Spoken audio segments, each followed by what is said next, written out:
Sadashiva-samarambam Shankaracharya-madhyamam Asmadacharya-paryantam Vande Guru-paramparam. Om. We are revising the fundamental topics of Vedanta, and today the topic is about creation. The paradox about Advaita Vedanta and creation is this. Advaita believes Jagan Mithya.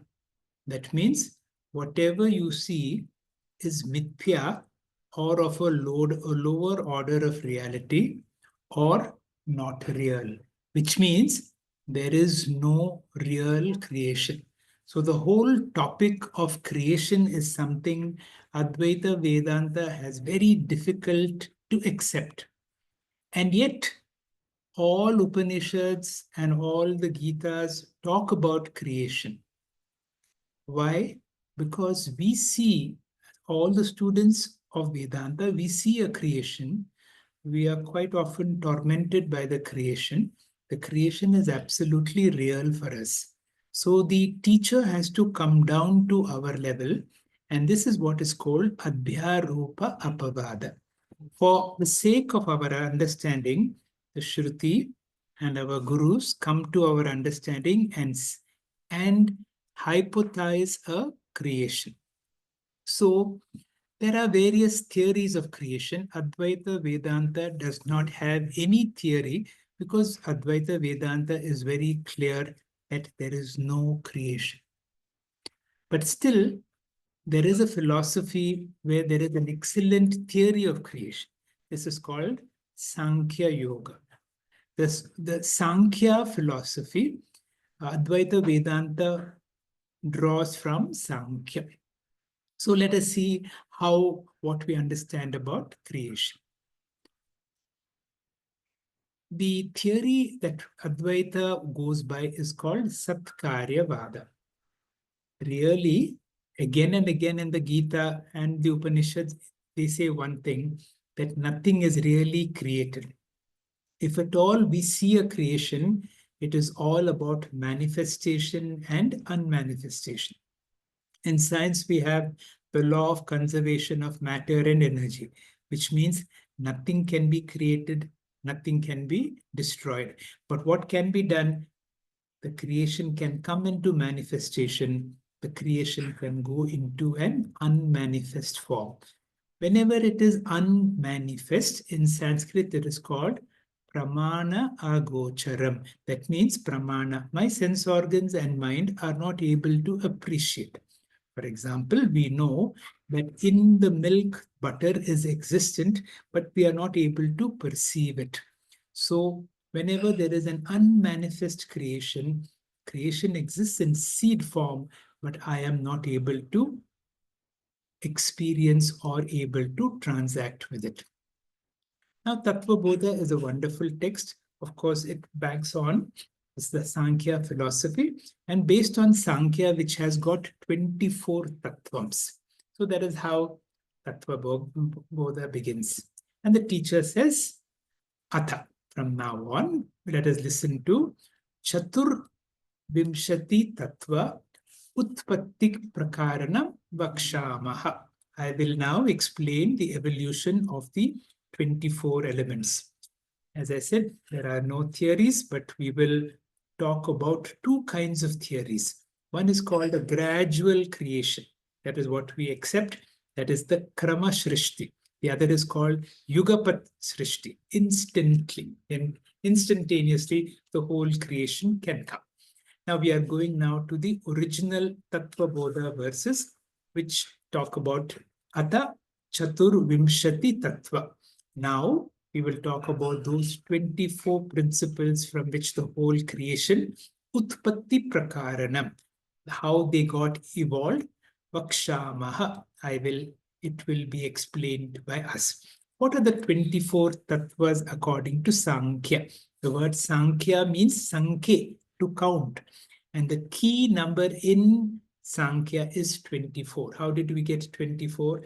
5 gross elements, 5 pranas, 5 karmendriyas, 5 jnanendriyas, that makes it 20, and the 4 antakarana.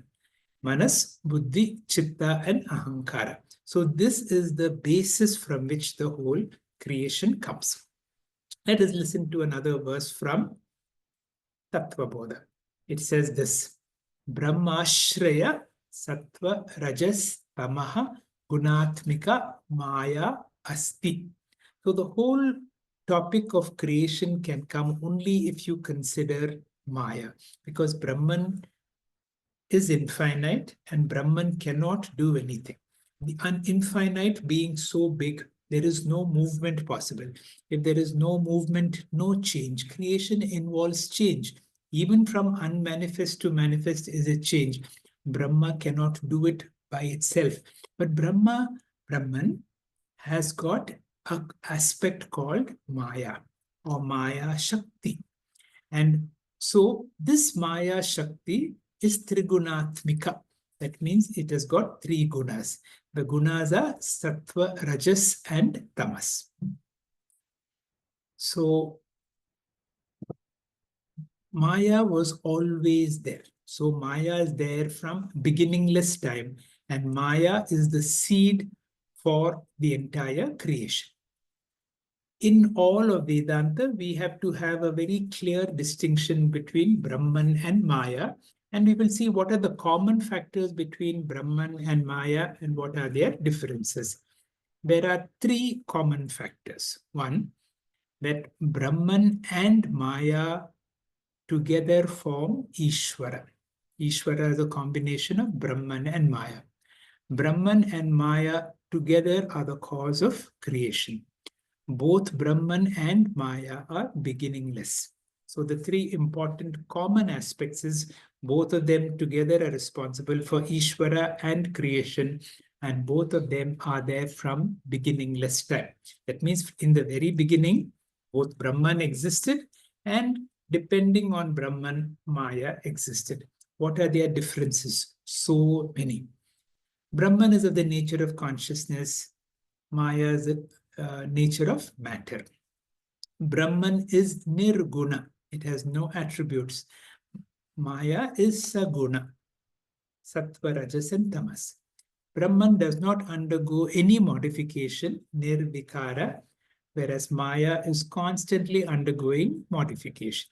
Brahman is independently existent, and the term for that is Satya.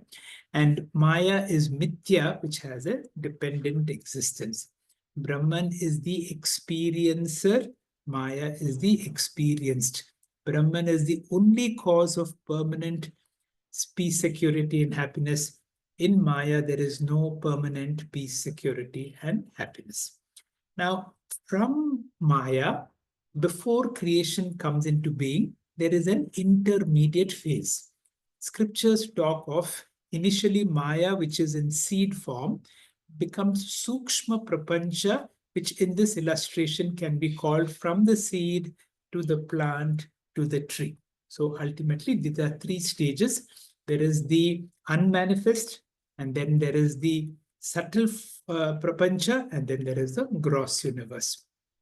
So from Maya, the subtle universe comes, and from the subtle universe comes the gross.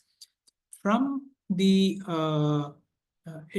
what is the difference between subtle and gross? Gross means it is perceptible to me and perceptible to others also. You can see it with your own sense organs. Whereas subtle, I know that I have a mind, but I can see my mind, but you cannot see my mind. So my body you can see, it is gross. My mind you cannot see, and that is why it is subtle. So that is the difference between from the seed form, there is the subtle creation that has formed, and from the subtle creation comes the gross creation. Two aspects of Maya, we should know that Maya has got three gunas which are intertwined. And depending on it, we can have predominantly Sattva, predominantly Rajas, or predominantly Tamas. Additionally, there are two more important aspects about Maya. One is called the Vikshepa Shakti. Vikshepa Shakti is the projecting ability. And the other is the Avarana Shakti, is the covering. That means just like when I project a dream, the projection aspect is called vikshepa. Avarana is I do not know that I am the creator of the dream, and that happens in the whole of creation also. So in the Bhagavad Gita also you have this verse, Avyaktadini Bhutani Vyakta Madhyani Bharata. That means the whole creation goes through a cycle of unmanifest to manifest and from manifest to unmanifest. So it will evolve and then it will undergo dissolution.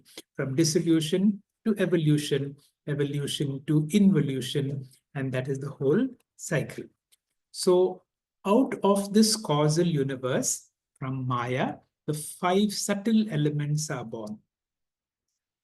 And from the subtle elements, then goes the process of grossification. Now, what is the Trigunatmika, or what are the 3 gunas? We have Sattva, Rajas, and Tamas. Sattva has the knowing faculty, and it is what is responsible for the sentiency or the awareness principle. The Rajas has Kriya Shakti, the capacity to be active, and the Drivya Shakti or inertia is the contribution from the Tamoguna of the Trigunatmika Maya. Maya has also got Shakti, which is of 3 types. It is called Jnana Shakti, Ichcha Shakti, and Kriya Shakti. What does Jnana Shakti mean? If I'm interested in shopping, the moment I see a hoarding which talks about a 50% discount, I become aware that there is a sale going on. So that awareness comes through Jnana Shakti. Once Jnana Shakti comes into the mind, a desire arises. The second energy is called Ichcha Shakti. And once Ichcha Shakti comes, you cannot keep quiet. It forces the body to do some action. That is what is called Kriya Shakti. So creation is possible through certain components. So the essential component of is the Pancha Mahabhutas, that is space, fire, air, earth, water. So initially these are called Tanmatra. And Tata Aakaasaha Sambhutah. From Brahman comes Aakasha, Aakashat Vayu, Vayu Teja, Teja Apaha. So that is the order. From Maya comes in the space, from space comes the air, from air comes fire, from fire comes the water principle, and from the water principle, the earth principle. That means from the subtle to the gross. The real process of creation, the gross universe, undergoes a process called panchikaranam or grossification. That means if you see the earth means the soil, for instance, it has got space in it. There is gap. There is air in it. There is water in it. And there is the heat principle in it. So even the water is not very pure. So when everything has got a mixture of all the 5 elements. Now, what is this process called Panchikaranam? Now, this is nicely given as an example when the Pandavas were in the Vanavasa. Whenever food is obtained, they have a certain amount of food available. So they divide it among the 5 brothers in a certain proportion. Bhima, who has a great appetite, takes 50%. And of the remaining 50% is divided among the 4 brothers. So 50 or 1/2 divided by 4, it becomes 1/8, 1/8 each. So that means in any of the elements, for example, earth, 50% is actually the solid component. And then 1/8, 1/8 will be space, will be fire, will be water, and air, and so on. So that is how the process of Panchikaranam happens. Now remember, we have the 3 gunas. And from the 3 gunas, we can classify as Sattva, Rajas, and Tamas. I will not go into these intricacies because the actual process of creation is like an anatomy book. Unless we go through it ourselves, make our own notes and illustrations, it is difficult to remember however much somebody else teaches you. But let us remember certain principles. from the Sattva component. That means the Sattva component is the knowledge component. From there, all our sense organs of knowledge and the mind comes in. This much we need to know. I'm able to see, I'm able to hear, touch, feel. I have a mind that is processing information. All this comes from the Sattva component of the 5 elements.